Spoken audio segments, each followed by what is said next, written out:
एक राज्यसभा सांसद द्वारा मुख्यमंत्री को लिखे पत्र के जवाब में मानहीन पत्र क्यों?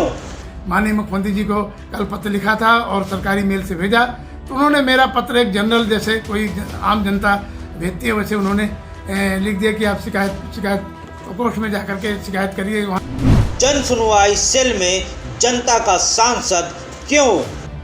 22 मई को माननीय मुख्यमंत्री जी को ये पत्र 14 सूत्रीय मांगों का पत्र लिखा था।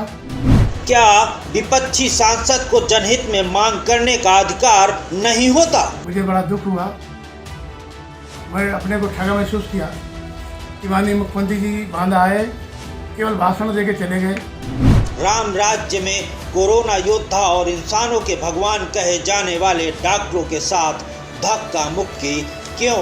यही मेरा अनुरोध है कि सरकार झूठे आंकड़े देने बंद करे और अपनी कुंभकर्णी नींद खोले और जो व्यवस्थाएं मेडिकल कॉलेज बांदा में है और जिला चिकित्सालय बांदा व्यवस्थाएं हैं, ट्रामा सेंटर में व्यवस्थाएं हैं, उनको पूरी करें। यही मेरी आप लोगों की दरख्वास्त है। इस कोरोना काल में योगी जी आपका यूपी में भ्रमण करना अच्छा लगता है, लेकिन एक राज्यसभा सांसद को जन सुनवाई पोर्टल की पोटली में बांधना ढोल में पोल सा लगता है।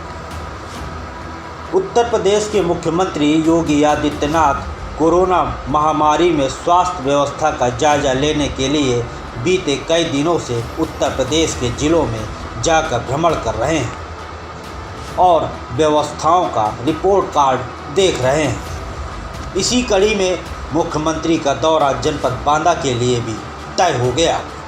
इस बात की सूचना जब बांदा के राज्यसभा सांसद विशंभर निषाद को हुई तो उन्होंने जनता की तरफ से स्वास्थ्य व्यवस्था की कमियों को लेकर 14 मांगे रखते हुए पत्र लिख निवेदन किया। यह पत्र राज्यसभा सांसद ने 22 मई 2021 को लिखा था, यानी मुख्यमंत्री के आगमन के एक दिन पहले। लेकिन सांसद को ऐसा जवाब मिला कि वह अब सदमे में है। जी हाँ, मुख्यमंत्री का जवाब पत्र जानकर आप भी हैरान रह जाएंगे, क्योंकि शायद ही इतिहास में किसी राज्यसभा सांसद को ऐसा जवाब मिला हो। जवाब में मुख्यमंत्री की मेल से पत्र आया कि अगर यह शिकायत है तो आप जन सुनवाई पोर्टल का प्रयोग कर शिकायत दर्ज कराएं। अब सवाल यह उठता है कि लाखों लोगों का प्रतिनिधित्व करने वाले राज्यसभा सांसद को आम जनता की श्रेणी में लाकर खड़ा करना सही है, क्योंकि वह विपक्ष दल समाजवादी पार्टी का एक हिस्सा है। क्या दूसरी पार्टी का राज्यसभा सांसद जनहित में सुझाव नहीं दे सकता?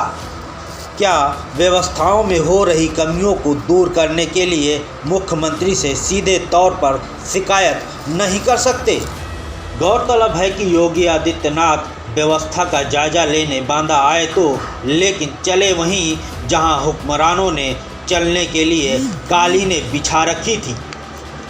क्या मुख्यमंत्री को उन स्थानों का निरीक्षण नहीं करना चाहिए था जहां के बारे में अधिकारियों को सूचना ही नहीं थी? अब उस राम राज्य के बारे में आप खुद ही कल्पना कर सकते हैं, जहां एक राज्यसभा सांसद को जनता के बराबर में लाकर खड़ा कर दिया जाए, वो भी सिर्फ इसलिए क्योंकि वह विपक्षी दल के हैं।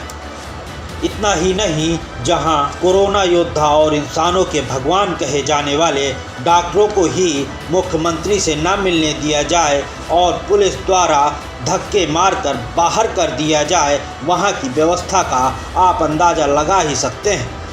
यह वाक़या झांसी का है, जब योगी आदित्यनाथ झांसी के दौरे पर गए थे।